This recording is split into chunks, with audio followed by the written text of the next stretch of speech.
हरिः ओम्। श्रीलक्ष्मी सहस्रनामस्तोत्रम्।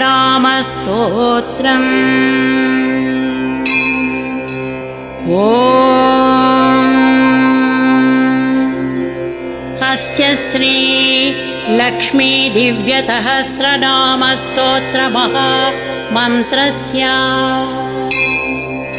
आनन्दकर्दमचिक्लीतेन्दिरा सुतादयो महात्मानो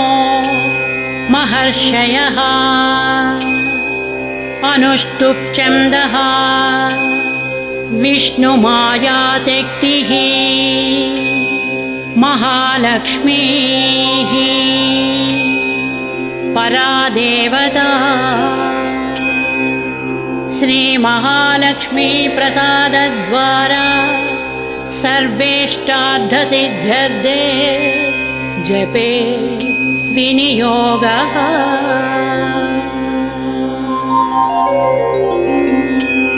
श्रीमित्यादिषडङ्गन्यासः ध्यानम्। पद्मनाभप्रियां देवीं पद्माक्षीं पद्मवासिनीं पद्मवक्त्रां पद्महस्तां वन्दे पद्मामहर्निशम्। पूर्णेन्दुबिम्बवदनां रत्नाभरणभूषितां वरदाभयहस्ताढ्यां ध्यायेश्चन्द्रसहोदरी। इच्छारूपां भगवतः सच्चिदानन्दरूपिणी सर्वज्ञां सर्वजननी विष्णुवक्षस्थलालयाम्।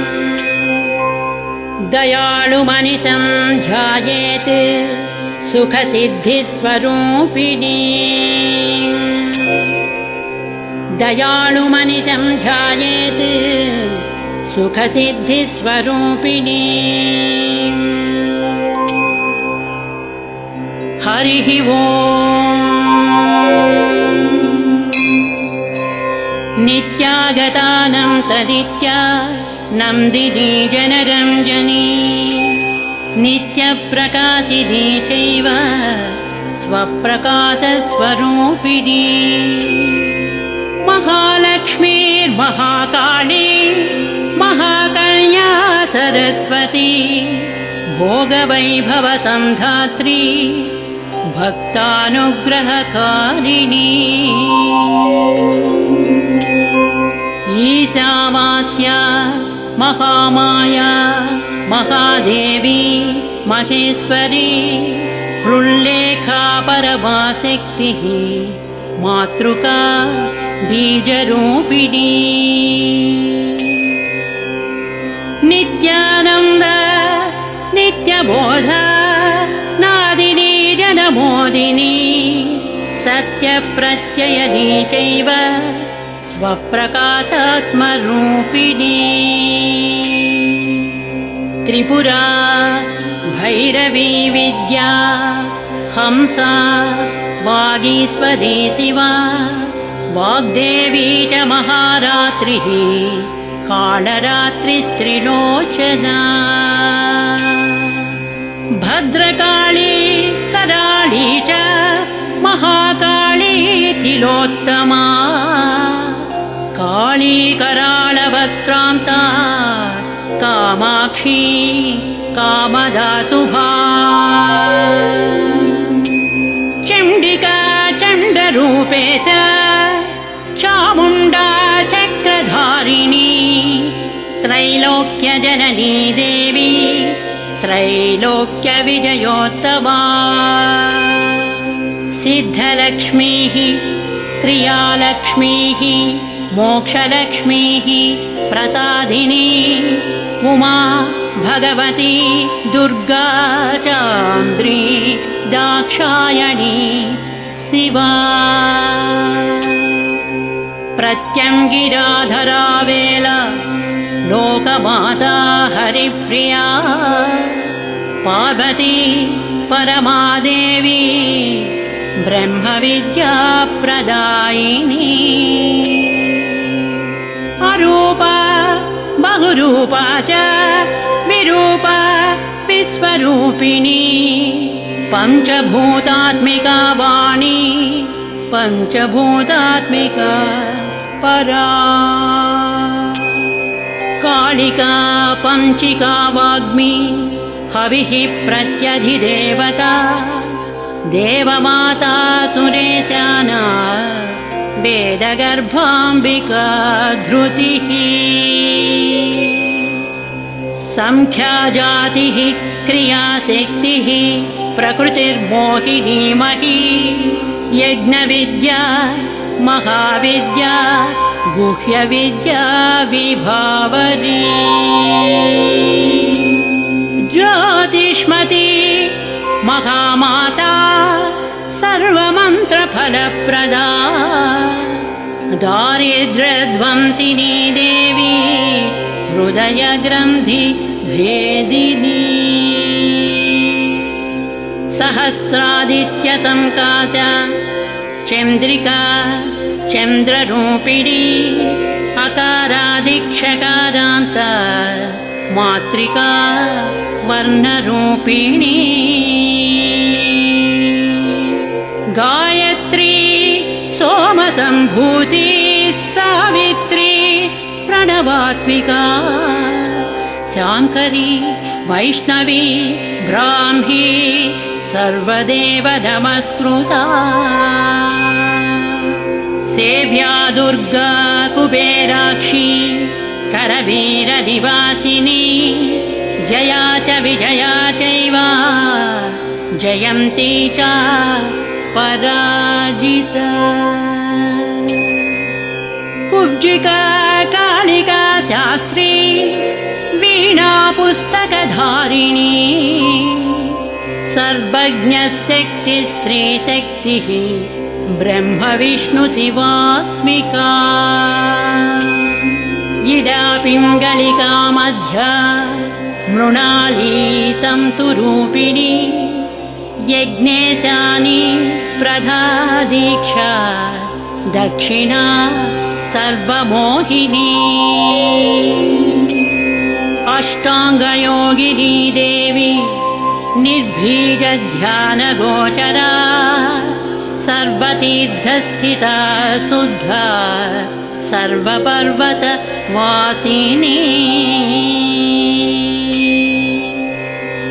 वेदशास्त्रप्रभा देवी षडङ्गादिपदक्रमा शिवा धात्री शुभानन्दा यज्ञकर्मस्वरूपिणी व्रतिनी मेनका देवी ब्रह्माणी ब्रह्मचारिणी एकाक्षरपरा तारा भवबन्धविनाशिनी विश्वम्भरा धरा धारा निराधाराधिकस्वरा राकाकुहूरमावास्या पूर्णिमानुमती द्युतिः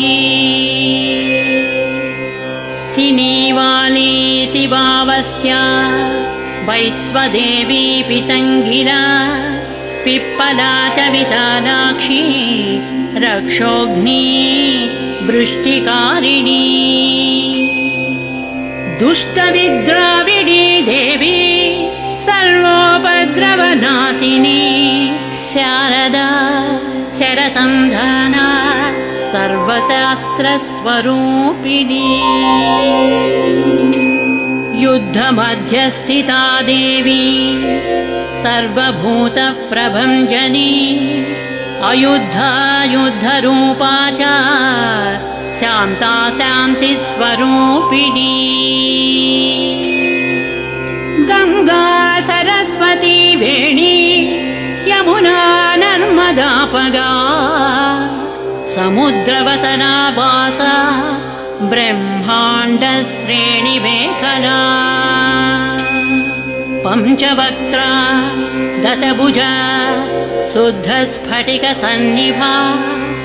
रक्ता कृष्णासिता पीता सर्ववर्णा निरीश्वरी कालिका चक्रिका देवी सत्या तु वटुका स्थिता तरुणी वारुणी नारी ज्येष्ठा देवी सुरेश्वरी विश्वम्भरधरा कर्त्री गणार्गणविभञ्जनी सन्ध्या रात्रिर्दिवा ज्योत्स्ना कलाकाष्ठा निमेषिका उर्वी कात्यायनी शुभ्रा संसारानवतारिणी कपिला कीलिका शोका मल्लिका नवमल्लिका देविका नन्दिका शान्ता भञ्जिका भयभञ्जिका कौशिकी वैदिकी देवी सौरी रूपाधिकातिभा दिग्वस्त्र नववस्त्रा च कन्यका कमलोद्भवा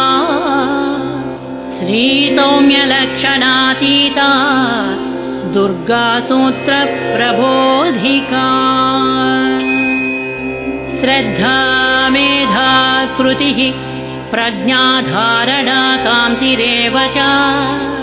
श्रुतिः स्मृतिर्धृतिर्धन्या भूतिरिष्टर्मनीषिणी विरक्तिर्व्यापिनी माया सर्वमाया प्रभञ्जनी माहेन्द्री मन्त्रिणी सिंही चेन्द्रजाल स्वरूपिणी अवस्थात्रय निर्मुक्ता गुणत्रय विवर्जिता ईषणत्रय निर्मुक्ता सर्वरोग विवर्जिता योगी ध्यानान्तगम्या च योगध्यानपरायणा त्रयीशिखा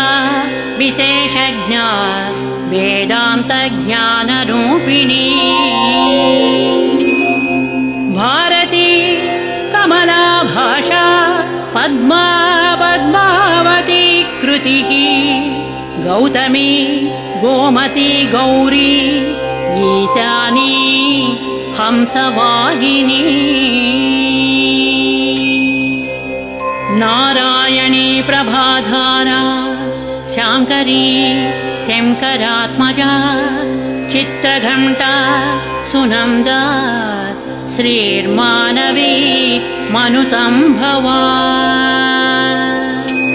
स्तम्भिनी क्षोभिणी मारी ब्राह्मिणी शत्रुमारिणी मोहिनी द्वेषिणी वीरा अघोरा रुद्ररूपिणी रुद्रैकादशनी पुण्या कल्याणी लाभकारिणी देवदुर्गा महादुर्गा स्वप्नदुर्गाष्टभैरवी सूर्यचन्द्राग्निरूपा च ग्रहनक्षत्ररूपिणी बिन्दुनादकलातीता बिन्दुनादकलात्मिका दशवायुजयाकारा कला षोडश संयुता काश्यपी कमला देवी नादचक्रनिवासिनी मृडाधारा स्थिरा गुह्या देविका चक्ररूपिणी अविद्या शार्वरी भुञ्जा जम्भासुरनिबर्हिणी श्रीकाया श्रीकला शुभ्रा कर्मनिर्मूलकारिणी आदिलक्ष्मीर्गुणाधारा पञ्चब्रह्मात्मिका परा श्रुतिर्ब्रह्ममुखावासा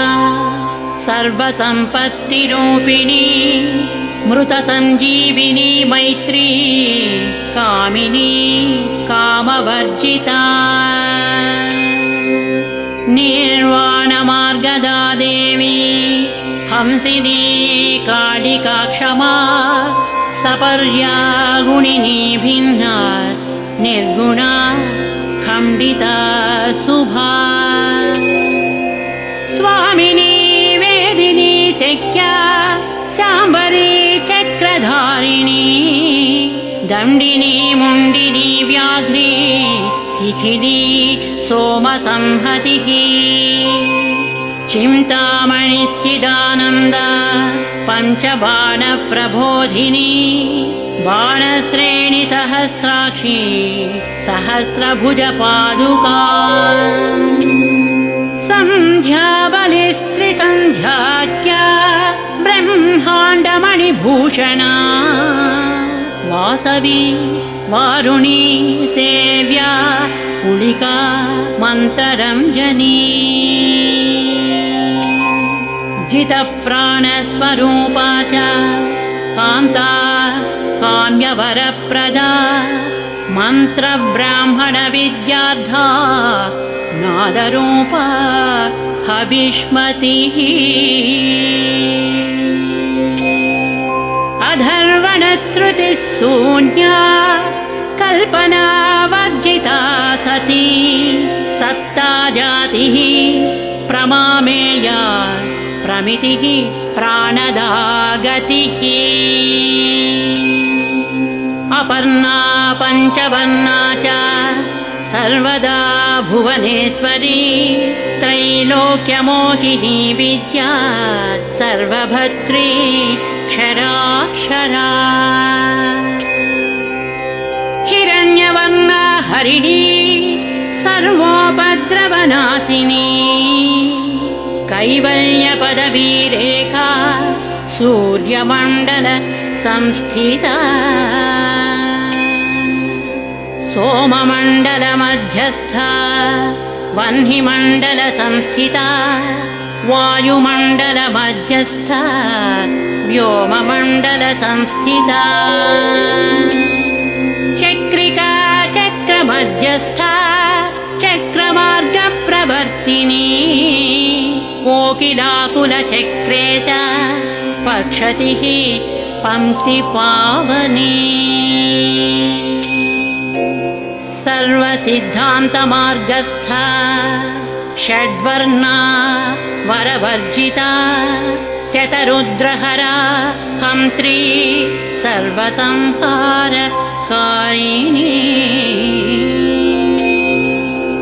पुरुषा पौरुषी तुष्टिः सर्वतन्त्रप्रसूतिका अर्धनारीश्वरी देवी सर्वविद्याप्रदायिनी भार्गवी आजुषी विद्या सर्वोपनिषदा स्थिता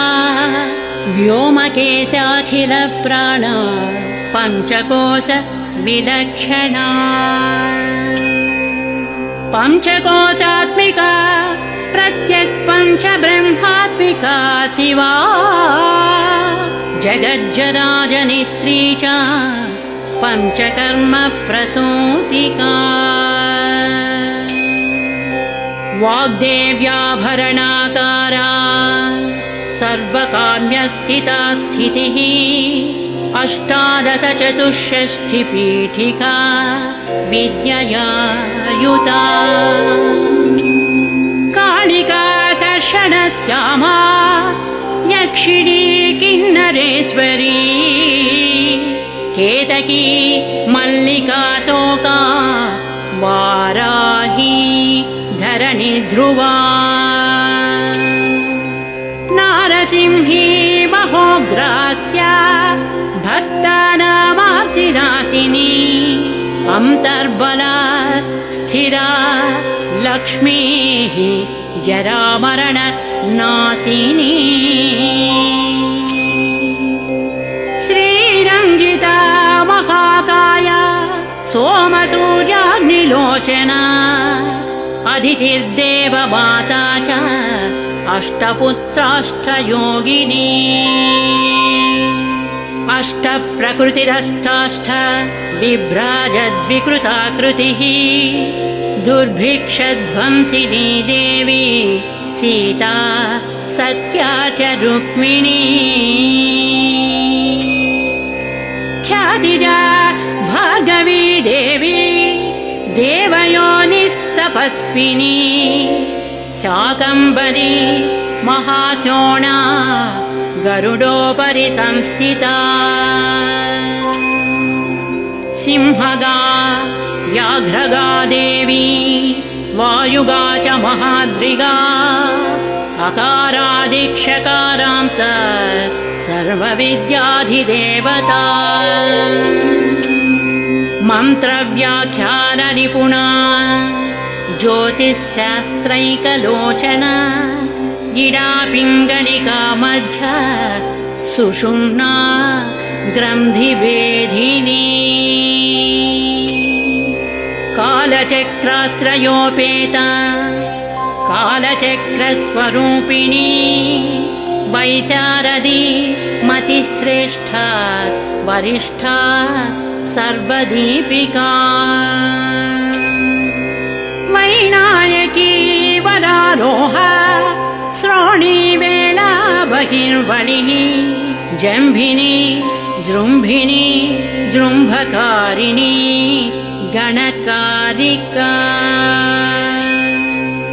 शरणी चक्रिकानन्त सर्वव्याधिचिकित्सकी देवकी देवसंकासा वारिधिः करुणाकरा सर्वरी सर्वसम्पन्ना सर्वपापप्रभञ्जनी एकमात्रा द्विमात्रा च त्रिमात्रा च तथा परा अर्धमात्रा परा सूक्ष्मा सूक्ष्मार्धार्धपरा परा एकवीरा विशेषाख्या षष्ठीदेवी मनस्विनी नैष्कर्म्या निष्कलालोका ज्ञानकर्माधिका गुणा सबन्ध्वानन्दसन्दोहा व्योमाकारा निरूपिता गद्यपद्यात्मिका वाणी सर्वालङ्कारसंयुता साधुबन्धपदन्यास सर्वौका घटिकावलिः षट्कर्मी कर्कशाकारा सर्वकर्म विवर्जिता आदित्यवर्णा च पर्णा कामिनी वररूपिणी ब्रह्माणी ब्रह्मसन्ताना वेदवागीश्वरी शिवा पुराणन्यायमीमांसा धर्मशास्त्रागमश्रुता सद्यो वेदवती सर्वा हंसी विद्याधिदेवता विश्वेश्वरी जगद्धात्री विश्वनिर्माणकारिणी वैदिकी वेदरूपा च कालिका कालरूपिणी नारायणी महादेवी सर्वतत्त्वप्रवर्तिनी वैदिकी वेदरूपा च कालिका कालरूपिणी नारायणी महादेवी सर्वतत्त्वप्रवर्तिनी हिरण्यवर्णारूपा च हिरण्यपदसम्भवा कैवल्यपदवी पुण्या कैवल्यज्ञानलक्षिता ब्रह्मसम्पत्तिरूपा च ब्रह्मसम्पत्तिकारिणी वारुणी वारुणाराधा सर्वकर्म प्रवर्तिनी एकाक्षरपरा युक्ता सर्वदारिद्र्यभञ्जनी पाशाङ्कुशान्विता दिव्या वीणा व्याख्याक्ष सूत्रभृत् एकमूर्तिस्त्रयी मूर्तिर्मधुकैटभञ्जनी साङ्ख्यवती ज्वाला ज्वलन्ती कामरूपिणी जाग्रती सर्वसम्पत्ति सुषुप्ता स्वेष्टदायिनी कपालिनी महादंष्ट्रा भ्रुकुटी कुटिलानना सर्वावासा सुवासा च बृहत्सृष्टिश्च साक्वरी छन्दो गणप्रतिष्ठा च कल्माषी करुणात्मिका चक्षुष्मती महाघोषा खड्गचर्मधरासिनिः शिल्पवैचित्र्यविद्योता सर्वतो भद्रवासिनी अचिन्त्यलक्षणाकारा सूत्रभाष्यनिबन्धना सर्ववेदार्थसम्पत्ति सर्वशास्त्रार्थ मातृका अकारादिक्षकारान्तः सर्ववर्णकृतस्थला सर्वलक्ष्मी सदानन्दा सारविद्या सदा शिवा सर्वज्ञा सर्वशक्तिश्च खेचरी रूपगोच्छ्रिता अणिमादिगुणोपेता पराकाष्ठा परा गतिः हंसयुक्तविमानस्था हंसारूढा शशिप्रभा भवानी वासनाशक्तिः आकृतिस्था खिला तन्त्रहेतुर्विचित्राङ्गी व्योमगङ्गा विनोदिनी वर्षा च वार्षिका चैव ऋग्यजुस्सामरूपिणी महानदी नदी पुण्या गण्यपुण्यगुणक्रिया समाधिगतलभ्याद्धा श्रोतव्या स्वप्रिया घृणा नामाक्षरपरा देवी ह्युपसर्गनकाञ्चिता निपातोरुद्वयी जङ्घा मातृका मन्त्ररूपिणी आसीना च शयना च तिष्ठन्ती धावनाधिका लक्ष्यलक्षणयोगाढ्या ताद्रूप्यगणनाकृतिः एकरूपानेकरूपा सेन्दुरूपा सदाकृतिः समासतद्धिताकारा विभक्तिवचनात्मिका स्वाहाकारा स्वधाकारा श्रीप्रत्यर्धाङ्गी नन्दिनी गम्भीरा गहना गुह्या योनिलिङ्गाधारिणी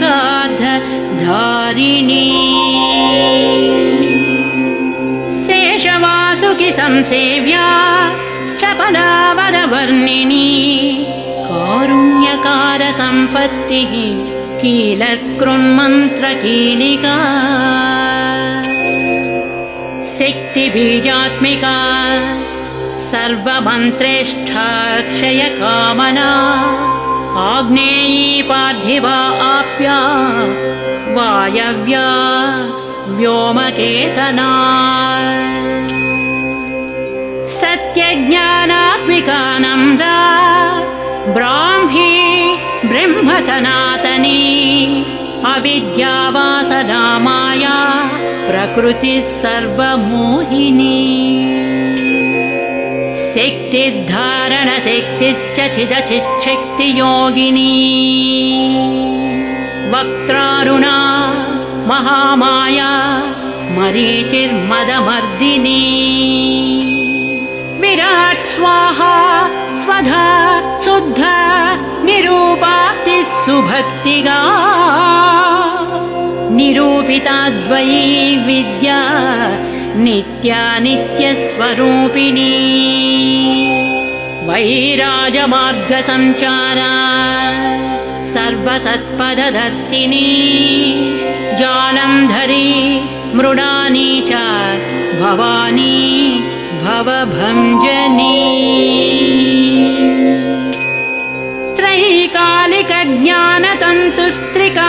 त्रैकालिकज्ञानतन्तुस्त्रिकालज्ञानदायिनी नादातीता स्मृतिः प्रज्ञाधात्रीरूप त्रिपुष्करा पराजिता विधानज्ञा विशेषितगुणात्मिका हिरण्यकेशिनी हेमा ब्रह्मसूत्रविचक्षणा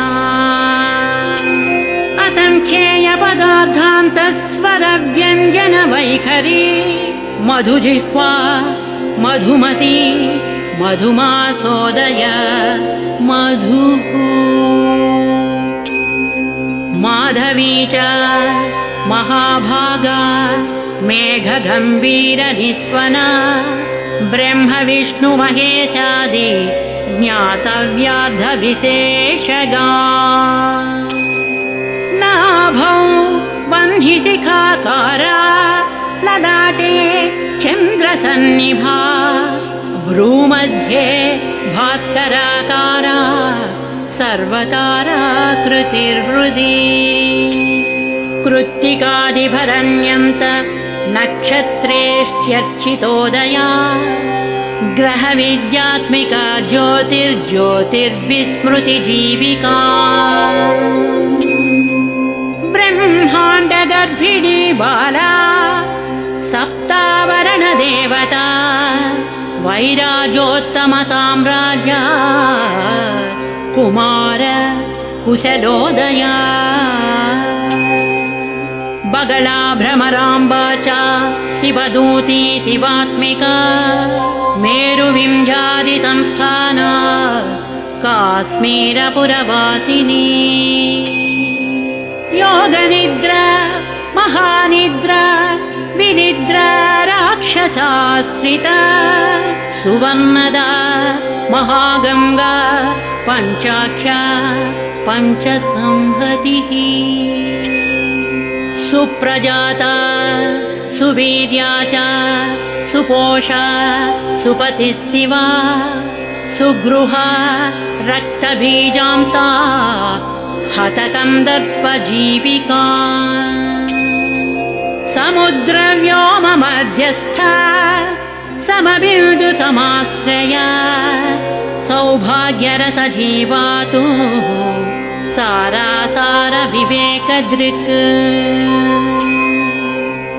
त्रिविल्यादिसुपुष्टाङ्गा भारती भरताश्रिया नादब्रह्ममयी विद्या ज्ञानब्रह्ममयी परा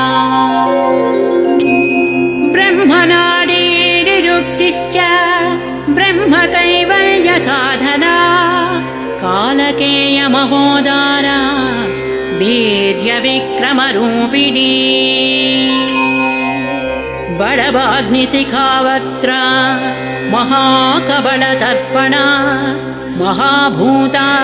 महादर्प महासारा महाक्रतुः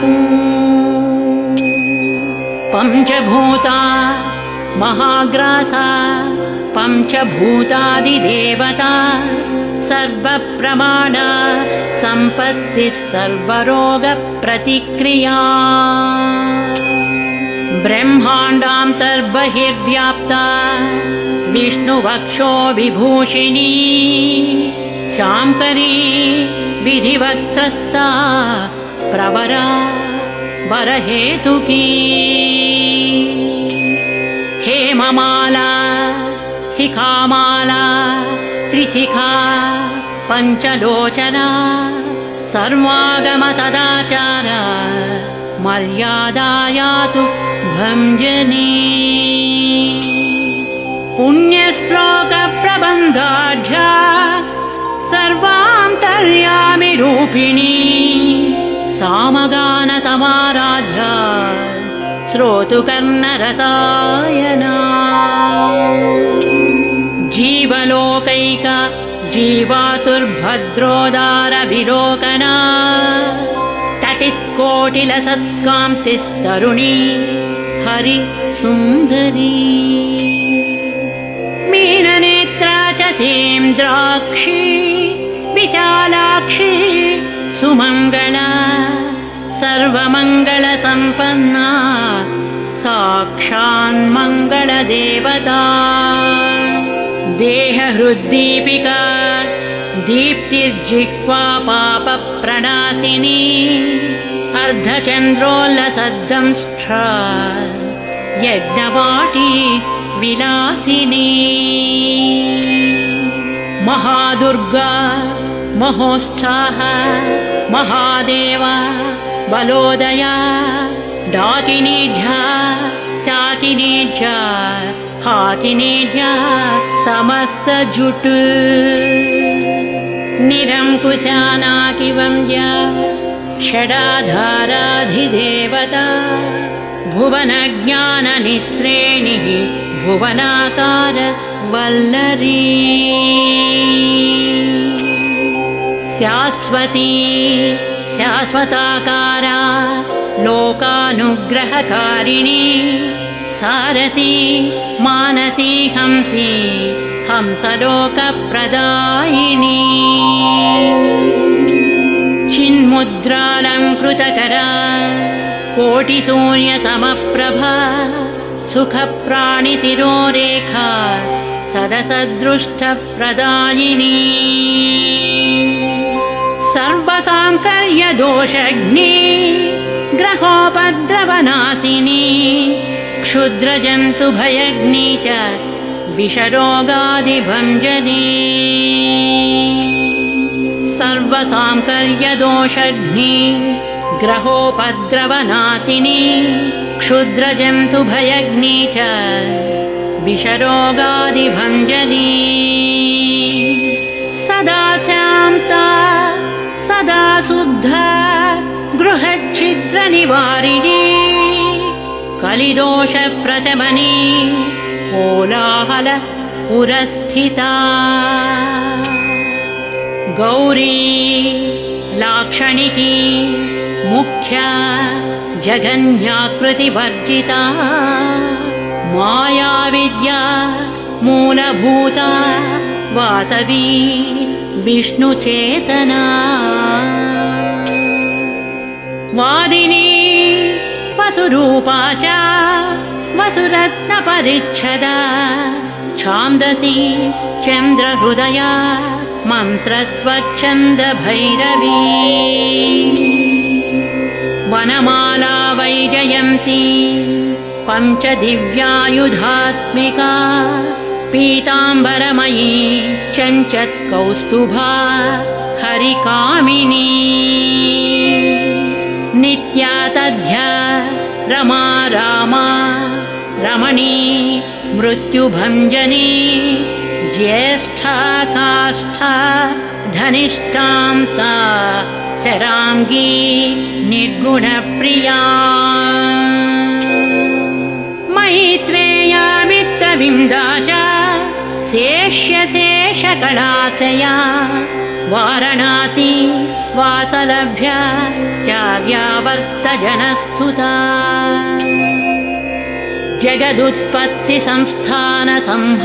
जगदुत्पत्तिसंस्थानसंहारत्रयकारणा त्वमम्ब विष्णु सर्वस्वम् नमस्तेऽस्तु महेश्वरी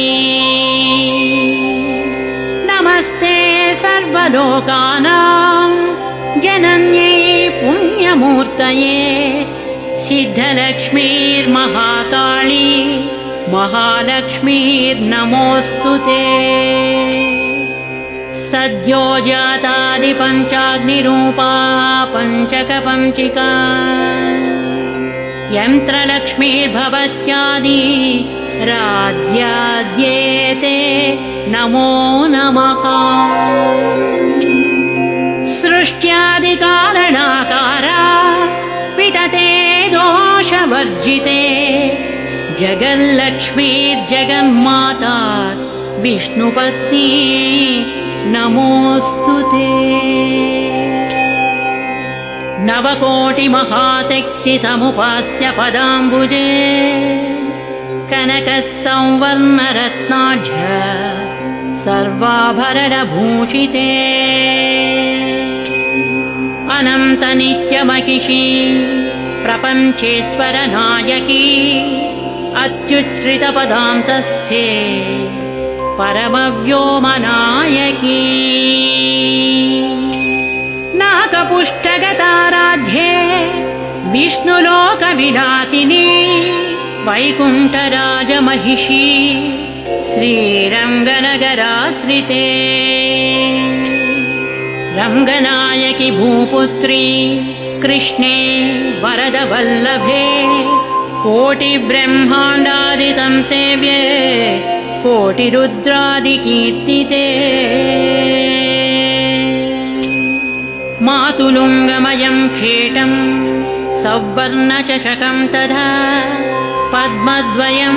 पूर्णकुम्भं क्षीरं च वरदाभये पाशमङ्कुशं शङ्खं च चक्रं शूलं कृपाणिकां धनुर्बाणौ चाक्षमालां चिन्मुद्रामपि बिभ्रति अष्टादशभुजे लक्ष्मीः महाष्टादशपीठगे भूनीलादिसंसेव्ये च स्वामि चित्तानुवर्तिनी पद्मे पद्मालये पद्मे पूर्णकुम्भाभिषेचिते इन्दिरेन्दिराभाक्षी क्षीरसागर कन्यके भार्गवी त्वं स्वतन्त्रेच्छा वशीकृतजगत्पतिः मङ्गलं मङ्गलानां त्वं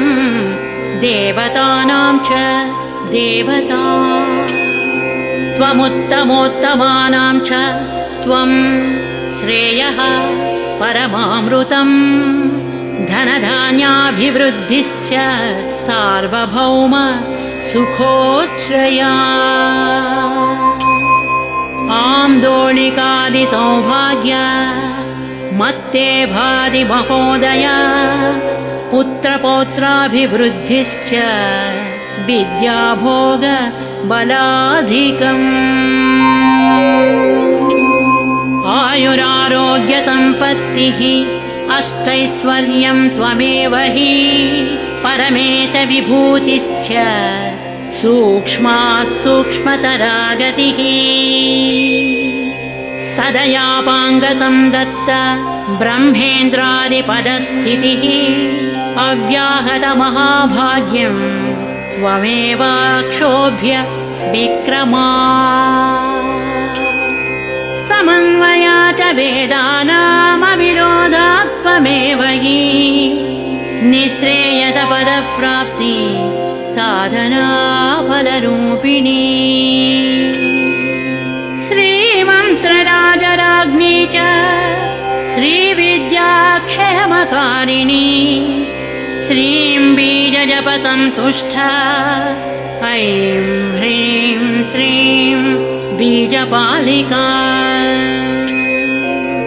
प्रपत्तिमार्गसुलभा विष्णुप्रथमकिङ्करी क्लींकाराद्धसवित्री च सौमङ्गल्याधि देवता श्री षोडशाक्षरी विद्या श्रीयन्त्रपुरवासिनी श्री षोडशाक्षरी विद्या श्रीयन्त्रपुरवासिनी सर्वमङ्गलमाङ्गल्ये शिवे सर्वार्थसाधिके शरण्ये त्र्यम्बके देवी नारायणी नमोऽस्तु ते। पुनः पुनर्नमस्तेऽस्तु साष्टाङ्गमयुतं पुनः। सनत्कुमार उवाच एवं स्तुता महालक्ष्मीर्ब्रह्मरुद्रादिभिः सुरैः समद्भिरार्त्यै देवैश्च निःसत्त्वैर्भोगवर्जितैः ज्येष्ठाजुष्टैश्च निःश्रीकैः संसारास्वपरायणैः विष्णुपत्नी दधौ तेषां दर्शनं दृष्टितर्पणम्। शरत्पूर्णेन्दुकोट्याभा धवलापाङ्गवीक्षणैः सर्वां सत्त्वसमाविष्टांश्चक्रे हृष्टावरं ददौ। नमद्भिरार्तैर्देवश्च निःसत्त्वैर्भोगवर्धितैः महालक्ष्मीरुवाच नाम्नां साष्टसहस्रं मे प्रमादाद्वापि यः सकृत् कीर्तयेत् तत्कुले सत्यं वसाम्या चन्द्रतारकम्। किं पुनर्नियमाज्ञप्तुर्मदेकस्य रण्यस्य च मातृवस्थानुकम्पाहं पोषकी स्याम् अहर्निशम्। मन्नाम स्मरतां लोके दुर्लभं नास्ति चिन्तितम् मत्प्रसादेन सर्वेऽपि स्वस्वेष्टार्थमवाप्स्यथा। लुप्तवैष्णवधर्मस्य मद्व्रतेष्वकीर्तिनः भक्तिप्रपत्तिहीनस्य वन्द्यो नाम्नां जपोऽपि मे। तस्मादवश्यं तैर्दोषैर्विहीनः पापवर्जितः जपेत् साष्टसहस्रं मे नाम्नां प्रत्यहमादरात्। साक्षादलक्ष्मीपुत्रोऽपि दुर्भाग्योऽप्यलसोऽपि वा अप्रयत्नोऽपि मूढोऽपि विकलः पतितोऽपि च अवसातु प्राप्नुयाद्भाग्यं मत्प्रसादेन केवलम्। स्पृहेयमचिराद्देवाः वरदानाय जापिनः। ददामि सर्वमिष्टार्थं लक्ष्मीति स्मरतां ध्रुवम्। ददामि सर्वमिष्टार्थं लक्ष्मीति स्मरतां ध्रुवम्। सनत्कुमार उवाच इत्युक्तां तर्धते लक्ष्मीः वैष्णवी भगवत्कला इष्टापूर्तं च सुकृतं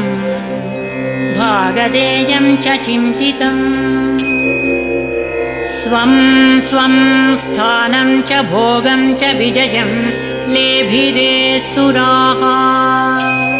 तदेतत् प्रदाम्यद्य लक्ष्मीनामसहस्रकम्। योगिनं पठति क्षिप्रं चिन्तितार्थान् वाप्स्यदा। गार्ग्य उवाच सनत्कुमार योगीन्द्र इत्युक्त्वा स दयानिधिः अनुगृह्य ययौ क्षिप्रं तांश्च 12 योगिनः। तस्मादेतद्रहस्यं च गोप्यं जप्यं प्रयत्नतः अष्टम्यां च चतुर्दश्यां नवम्यां भृगुवासरे पौर्णमास्याममायां च सर्वकाले विशेषतः जपेद्वा नित्यकार्येषु सर्वान् कामानवाप्नुयात् इति श्रीस्कान्दपुराणे सनत्कुमारसंहितायां श्रीलक्ष्मीसहस्रनाम मन्त्रस्तोत्रं समाप्तम्।